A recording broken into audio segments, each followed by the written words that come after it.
Hey everyone, this is Michael again, and welcome to the AEW Dynamite review. And this is going to be a review of last night's edition of Dynamite, which was the May 20th edition. And Dynamite last night, of course, was from the Daily's Place in Jacksonville. And this was Dynamite's go-home show for Double or Nothing, which is happening this Saturday night, which I'm looking forward to. Hopefully I could get out a review of Double or Nothing for you guys. I work on Saturday, so work until 8 o'clock. So, by the time I get out, the show is already started. So, hopefully I get a review out for you guys of Double or Nothing. But Dynamite last night, I thought it was an awesome show. It was a good show. AEW delivered with their go-home show for Double or Nothing, which, AEW has been doing a good job hyping the fans up for the pay-per-views with their go-home shows. WWE, you all know with their go-home shows, they do nothing to deliver and get you hyped for pay-per-view. They're just like, here's a go-home show. We're not going to hype you up, so just enjoy the pay-per-view on Sunday. That's all what WWE does with their go-home shows. I mean, we all know that. AEW takes the time and delivers some hype going into a pay-per-view. But last night, we saw Jon Moxley versus 10, member of the Dark Order. We saw MJF versus Marko Stunt of the Jurassic Express. We saw a awesome interview sit down with Jake the Snake Roberts, and Arn Anderson, which I really enjoyed. That whole interview, or that whole segment with them. And in the main event, we saw Matt Hardy versus Sammy Guevara. All in all, Dynamite was an awesome show last night. So let's jump right into the Dynamite review. So Dynamite opened up last night. It opened with the Inner Circle. Jericho, Guevara, Santana, Ortiz, and Hager. And they were in a limo. The limo ended up pulling up to the Daily's Place. Alex Marvez was there, and he ended up asking Jericho a question. Jericho ends up telling Marvez to shut it. And he ended up telling him, if people thought what he did to Vanguard 1 last week was bad, he ended up saying, wait until we see what the Inner Circle is going to do to the Elite later on. And so that was basically that. I mean, you had Hager, Santana, Ortiz, and Guevara just bullying the hell out of Alex Marvez. And that was pretty much basically that. Then we went straight into the Daily's Place. Dynamite opened up, had the intro, the pyro. You had some fans there. And then we kicked off with the first match. It was Jon Moxley versus 10 of the Dark Order. But we'll get to Brody Lee. So that was the first match. Moxley versus 10 of the Dark Order. Before the match got underway, Brody Lee came out, and he was still holding the AEW World Championship. That belongs, of course, to Jon Moxley. saw John Silver, Alex Reynolds, and a few of the other members of the Dark Order headed out to the stage. Brody Lee then got on the mic, and he ended up saying that he wants to address the fans. So he ends up bullying 10, of course, the member of course, the Dark Order. He asks 10 to take a proper knee. And he was like, oh, no, that's not, he tells 10, oh, no, that's not, a proper knee. I said, take a proper knee. And so 10 ended up taking, a good proper knee. So Brody Lee ended up saying that the fans might be feeling a disconnect because he's a leader and that he's no god. He is simply a man. And he says he is a man who has come into possession of Jon Moxley's AEW title, the AEW World Championship. So Brody Lee ended up saying that he operates at an elite level, making the Dark Order the lions of AEW. And he went on to say that on Saturday at Double or Nothing, he has to win, not only for his own desire, but to pay off the loyalty of his members, of his followers. So he then turns to 10. He ends up telling 10 that he's special. And he ends up saying, now is the time to help the cause. So he makes 10 a high knight of the Dark Order. He ends up telling 10 to hurt Moxley. So then we see Brody Lee and the rest of the Dark Order. They end up heading to the back. Moxley end up making his way down to the ring. And the match got underway, which was, a short match. It was a decent match from Moxley and 10.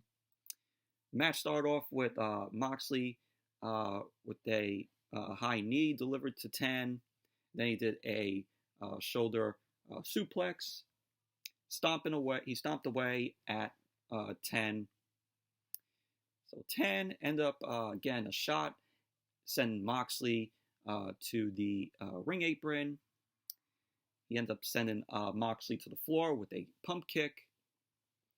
Moxley was then sent into the barricade and was dropped back first on the ring apron by 10. So, at the end of the match, Moxley ended up delivering the paradigm shift to 10. You had Brody Lee out there. Moxley was taunting at Brody Lee. So Moxley ended up delivering the paradigm shift to 10. And there you go. Moxley ended up winning the match. So post-match, you had Moxley end up tossing 2 chairs into the ring. He ends up grabbing the mic. We then see Moxley end up wrapping a chair around 10's arm. So Moxley then gets on the mic. He ended up saying that he didn't know the strategy of Brody Lee taking his title, the AEW World Championship. And he ended up saying he doesn't really care.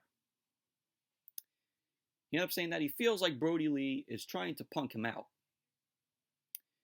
He ended up saying that Brody Lee has 10 seconds to come out, or else he's going to break 10's arm with the chair. So he ends up counting down, and Brody Lee ends up showing up on the screen. Brody Lee ended up saying that Moxley doesn't call the shots, and that all he had to do was just ask him for his title back. So Brody Lee ended up saying, especially in these times, we all have to make sacrifices. So he ends up saying that he's leaving. So Brody Lee ends up heading out to the ring. Oh, well, yeah, Brody Lee ends up leaving, so I guess he left the Daily's place. So then Moxley ends up whacking Ten's arm with another chair. And then he headed out of the ring. So that was basically that. Hype for their match on Saturday at Double or Nothing. Looking forward to it. All in all, decent little match between Moxley and Ten.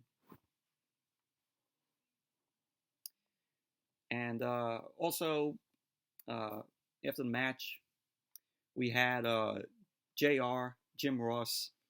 He ended up mentioning the passing of Shad Gaspard. And yes, Shad Gaspard ended up passing away yesterday. Died at 39. Of course, the news in the wrestling world where he was at the beach and a riptide ended up taking him and his son.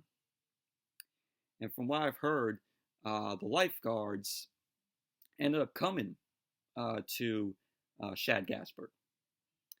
And they wanted to save him.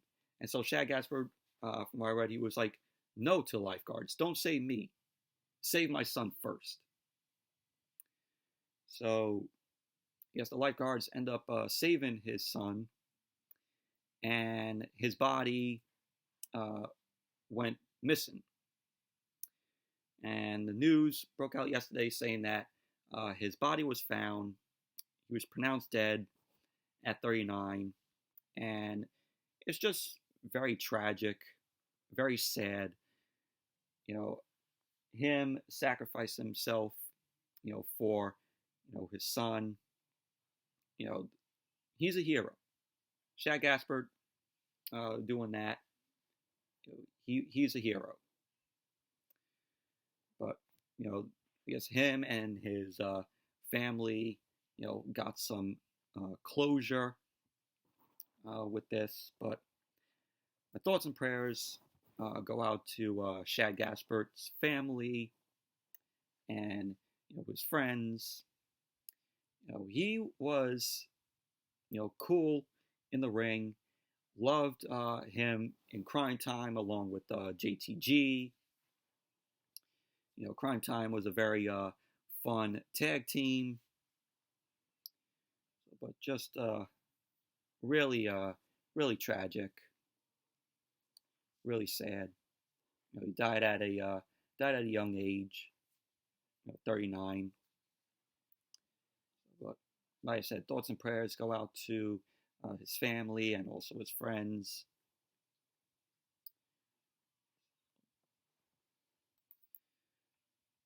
But yeah, so then we had MJF versus Marko Stunt. Of course, MJF came out along with Wardlow. The match started. It was a short match. The match ended up starting. MJF ended up delivering a bear hug to Marko Stunt. And Marko Stunt looked like he was going to do a sunset flip on MJF, but MJF fought him off. He ended up lifting Marko Stunt and delivered a overhead release suplex. And MJF then ends up slapping Marko Stunt with his own hand. So then he ends up making him pick his own nose. So Marko Stunt ended up slapping MJF MJF delivered a bunch of shots to Marko Stunt's face. Then the referee was distracted by MJF. Wardlow then ended up choking Marko Stunt over the bottom rope. Marko Stunt then ended up MJF ended up whipping Marko Stunt across the ring by his hair. MJF ended up going to look for a suplex. Marko Stunt ended up flipping out of it, ended up dodging MJF, and delivers a knee strike to MJF. So then, at the end of the match, MJF ended up delivering a shoulder breaker and then locked in the Fujiwara armbar on Marko Stunt. Marko Stunt ended up tapping out. So there you go. MJF ends up winning the match. You know, the best heel in the business so far. You know, gotta love MJF. You know, I like his cockiness. You know, that cocky heel persona that he has, and the guy's just talented. Post-match, MJF got on the mic, and he ended up saying that, you know, he ended up saying to Marko Stunt that it was shocking that he lasted longer than most thought he would. He ends up telling Marko Stunt he can kiss the ring. So MJF ended up wearing the ring, and MJF ended up punching Marko Stunt. Jungle Boy and Luchasaurus, of course, of the Jurassic Express, end up running out to the ring, and they both end up chasing off MJF and Wardlow. So MJF and Wardlow got out of the ring, wanted nothing to do with Jungle Boy and Luchasaurus. But very, okay, small match from MJF and Marko Stunt. It was short.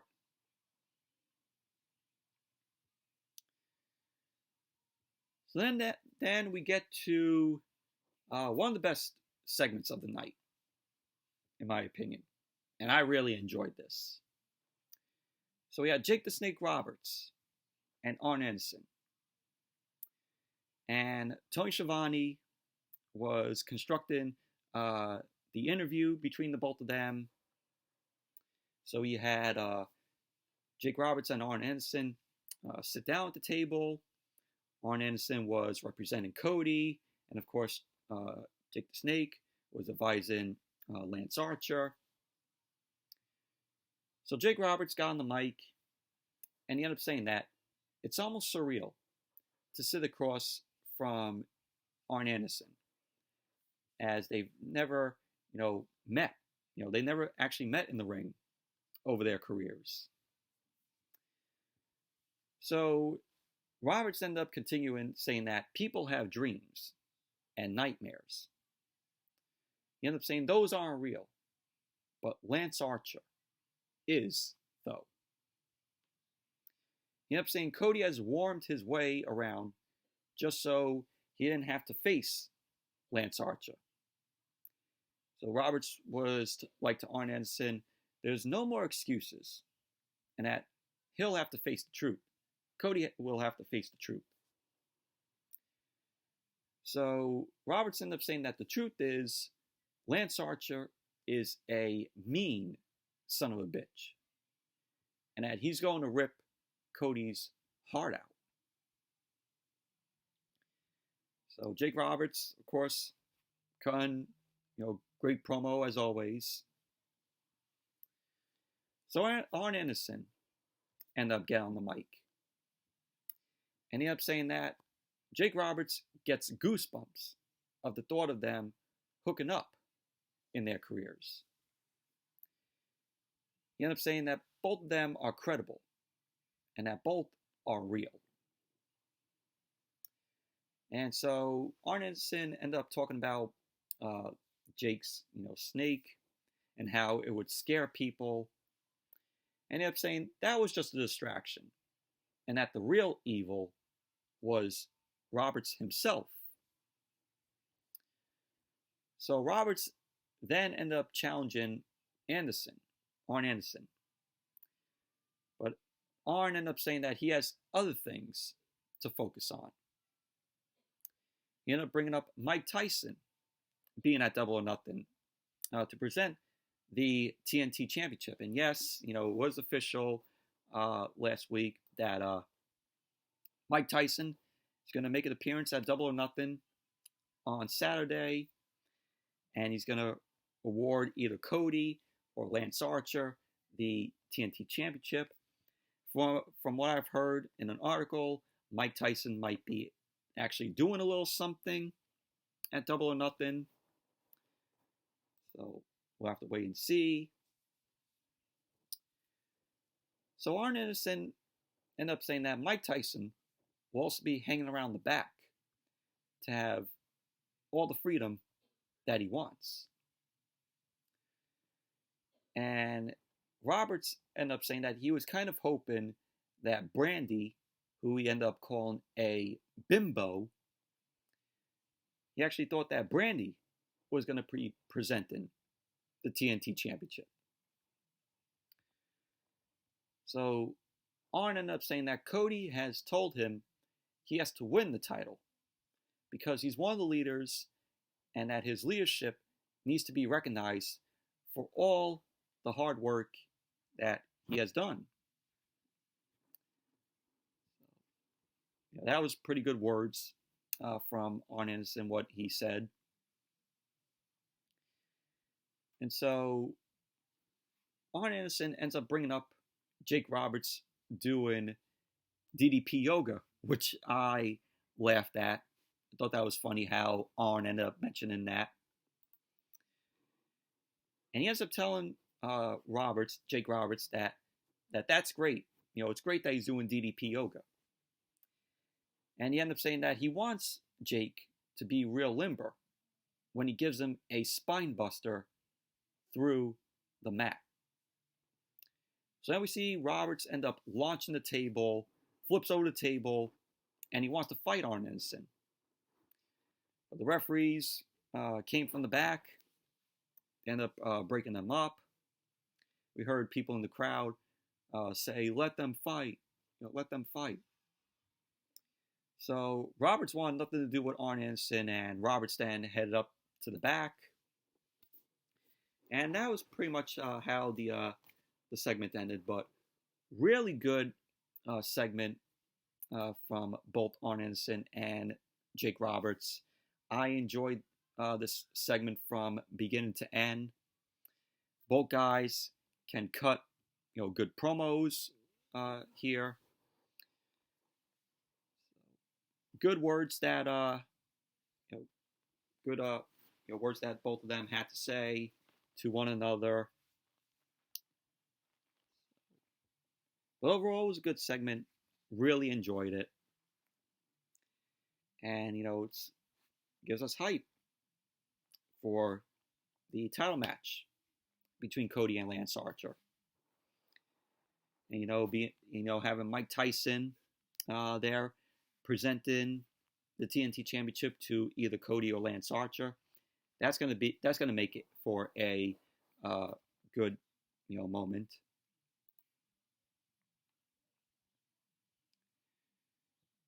So moving on, we had a video promo from Darby Allen, and I like how the style of Darby Allen's video promos look with the whole black and white.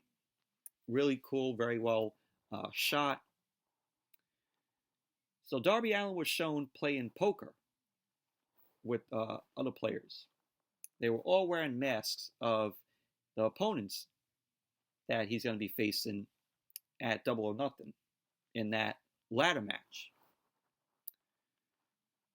So clips were shown of Darby making his way up the ladder, and when he got to the top of the ladder, we see him go all in his poker game. We see that he ends up setting one of the cards on fire, and we see the ladder he was on was also on fire, and that was pretty much basically how the promo ended. But really awesome promo from Darby Allen. Liked how the way it was shot. Been loving these Darby Allen promos that they do, that they shot in black and white.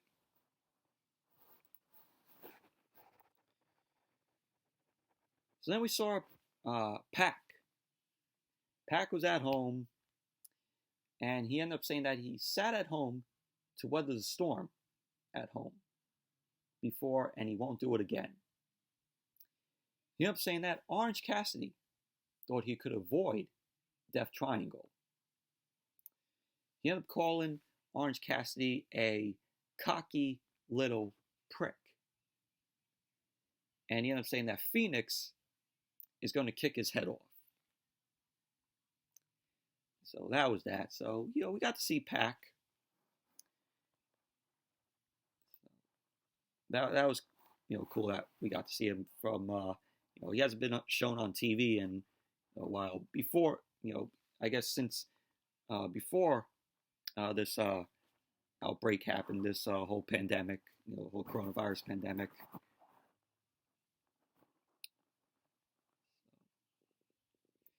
Then we saw Orange Cassidy versus Fenix. This was a pretty decent match.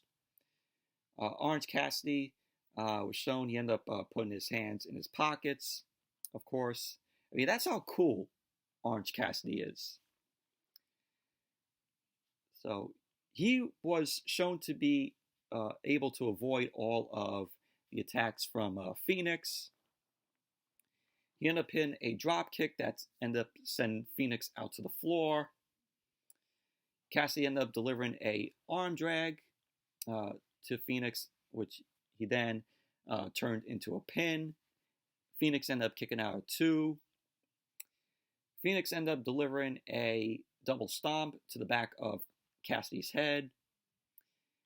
Fenix then delivered a drop kick, which sent Cassidy out of the ring.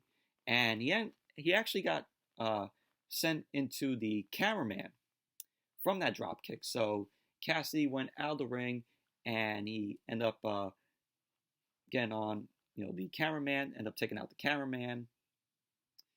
So Cassidy ended up getting back up, and he ended up delivering some strikes to Fenix, delivering a punch. So Fenix ended up trying to take a break on the floor. Orange Cassidy ended up delivering a suicide dive.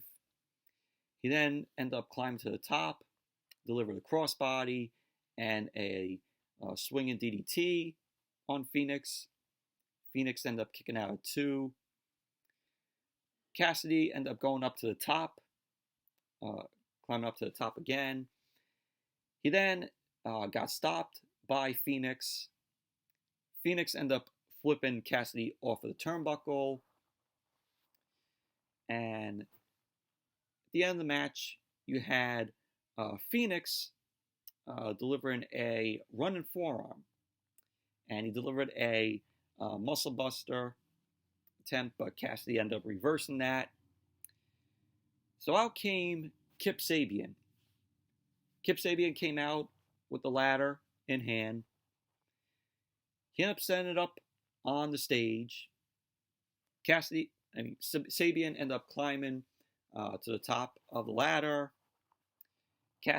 Orange Cassidy ended up getting distracted, and Fenix low-blowed him and did a cutter, and Fenix got the pin.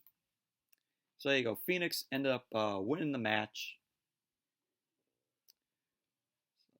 Post-match, SCU ended up running out, and they ended up lifting the ladder, and tipping over the ladder, and they end up sending Sabian into the ring. Havoc ended up jumping into the ring, and a brawl broke out. Fenix leapt on the top rope, and Colt Cabana ended up coming out, delivered a moonsault. Best Friends came out. So pretty much all of the opponents that are in the ladder match at Double or Nothing came out and brawled. So that was basically what happened. But overall, it was an okay match between Fenix and Orange Cassidy. Then we had the women's match. Kris Statlander and Hikaru Shida versus Britt Baker and Nyla Rose. This match was meh, in my opinion. It was very sloppy women's match. When the match started, you had Hikaru Shida end up swinging a kendo stick to Nyla Rose. She ended up missing, and she ends up hitting Britt Baker. And the match, hadn't started yet. So Hikaru Shida and Kris Statlander end up dropping Nyla Rose. And the referee finally got the match started. Kris Statlander ended up attacking Nyla Rose. Statlander ended up working her way into the match later on against Britt Baker. And at the end of the match, Nyla Rose ended up delivering a beast bomb on Hikaru Shida. Kris Statlander ended up attempting to get there and break up the other pin. So because of that, Nyla Rose and Britt Baker end up winning the match. And post-match, Nyla Rose ended up getting a table from under the ring. She ends up throwing the table inside the ring. She ends up setting it up. She ends up putting Hikaru Shida on the table. Nyla Rose then ended up heading to the top. Statlander then ended up grabbing Nyla Rose. And Hikaru Shida ends up getting up from the table. And Hikaru Shida ended up hitting a suplex on Nyla Rose. So Britt Baker ended up looking to be helped from people from the back because apparently Britt Baker got injured last night. So she's going to be out for a while according to some reports that I've seen today. But overall, the match itself was very meh, very sloppy.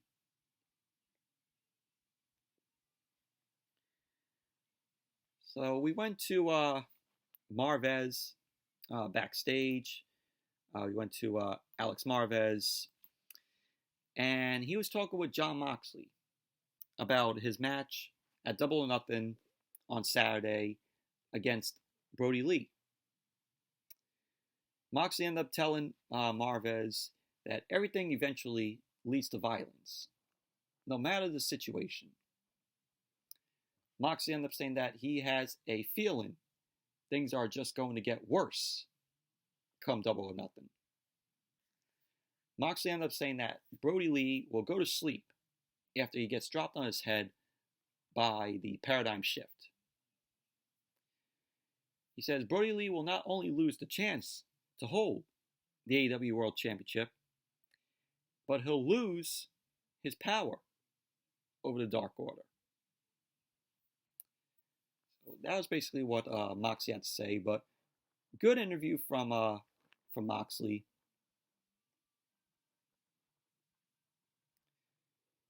And then we saw Shawn Spears news.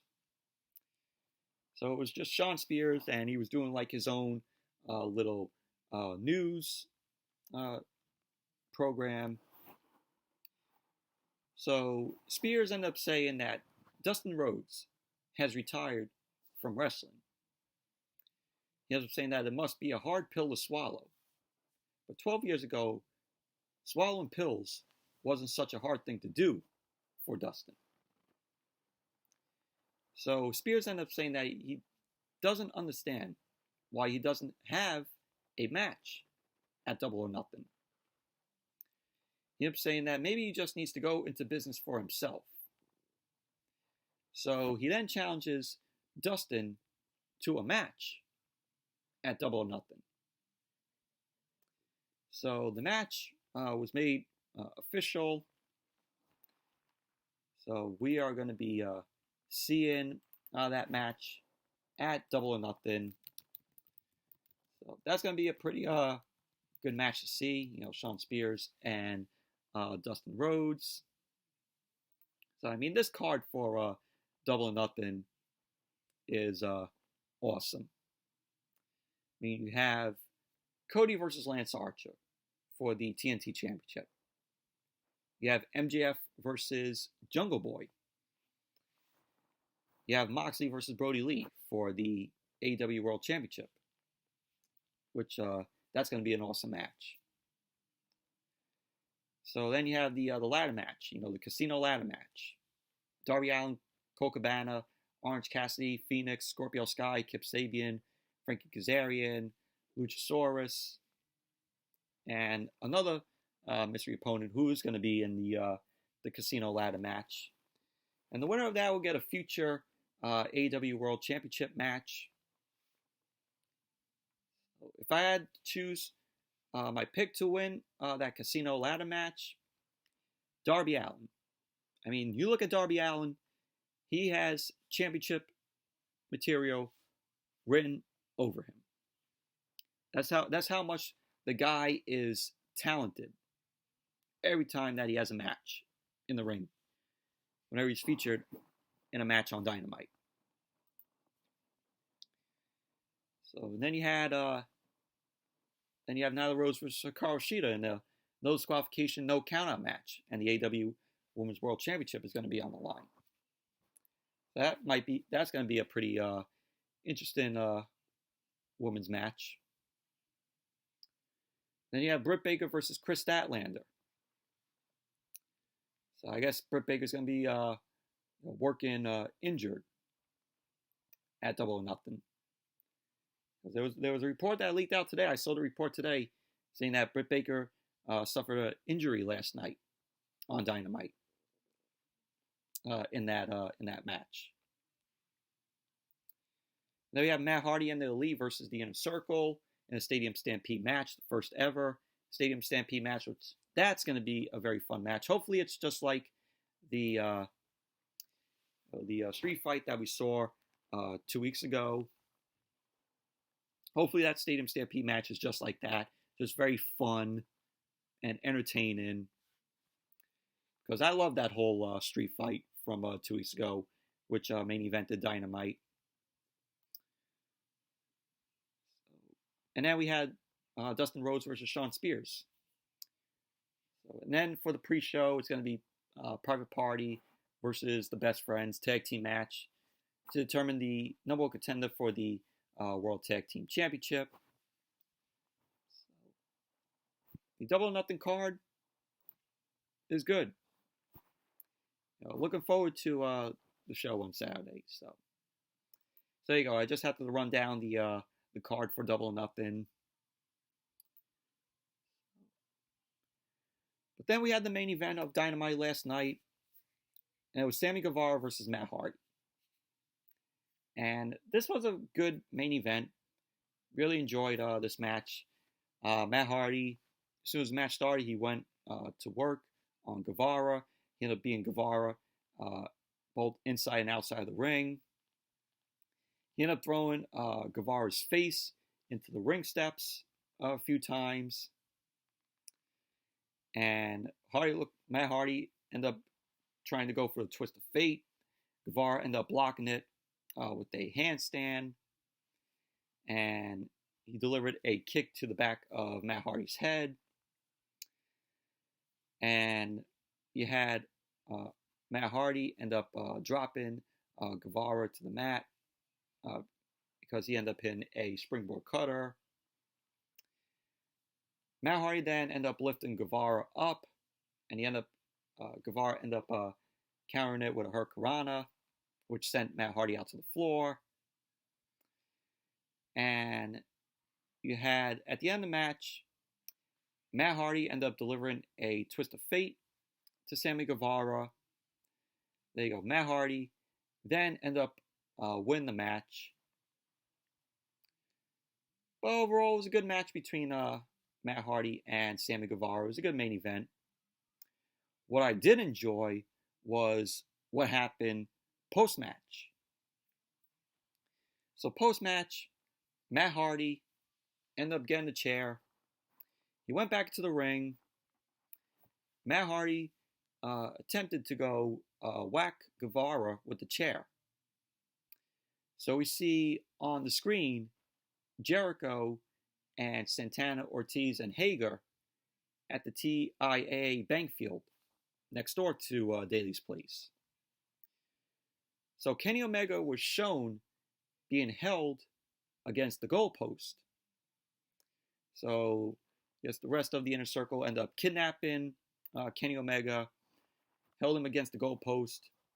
Jericho ended up hitting Kenny Omega with the baseball bat that he ended up destroying Vanguard 1 last week. And we see Matt Hardy end up rushing up the stairs of the Daly's place to enter the TIAA bank field next door. So we just seen the rest of the Inner Circle was just beating up on Kenny Omega. And then we see, surprise, the Young Bucks, Matt and Nick. They end up returning. And they end up taking out Jericho, Santana, Ortiz, Hager. They end up taking them out. They used chairs on them. They were all brawling. Guevara also showed up too. So Matt Hardy ended up joining in on the fight.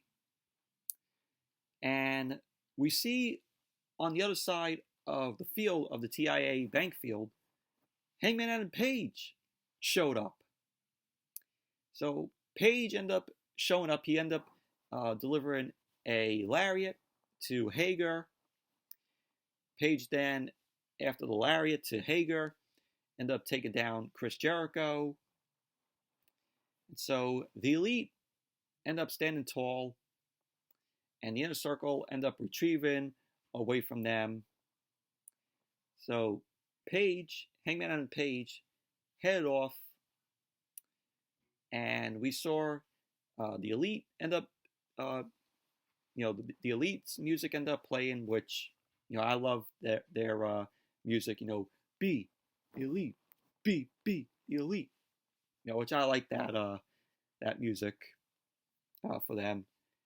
And so we see the Elite on one of the screens in the stadium, and the Elite and Matt Hardy stand there as Dynamite went off the air. But really enjoyed this whole ending. This is good hype for their match going into Double or Nothing. Overall, I said Dynamite was an awesome show. They delivered with their go-home show to get us hyped for Double or Nothing on Saturday night. But looking forward to Double or Nothing. But anyways, that's it for my Dynamite review. Thank you all for watching. Hope you all enjoyed this review. And definitely give the video a thumbs up, comment, subscribe, and I will see you all back here possibly later tonight. I have a unboxing video that I want to do. So until then, I'll see you all back here later tonight.